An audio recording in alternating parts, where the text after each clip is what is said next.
चौधरी परवेज इलाही के जिस्मानी रिमांड की सजा मंजूर। अदालत ने परवेज इलाही का 2 रोज़ा जिस्मानी रिमांड मंजूर कर लिया है। ड्यूटी जज शाहरुख अरजमंद ने परवेज इलाही के जिस्मानी रिमांड की सजा पर महफूज फैसला सुनाया है।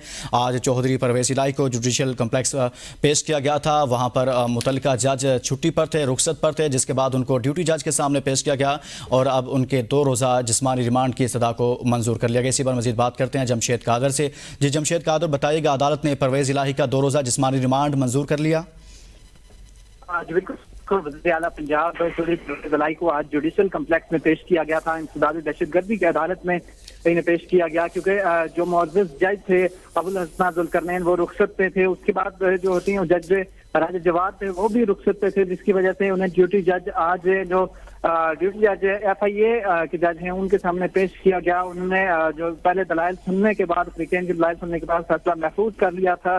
15 रोज की जिस्मानी रिमांड की इस्तदा की गई थी और अदालत ने फैसला महफूज फैसला सुनाते हुए 2 रोजा जिस्मानी रिमांड मंजूर कर लिया है और 8 तारीख को दोबारा परवेज इलाही को अदालत पेश करने का हुक्म दे दिया है। जी 2 रोज़ा जिस्मानी रिमांड मंजूर किया गया है। जमशेद कादर इस हवाले से बता रहे थे, बहुत शुक्रिया।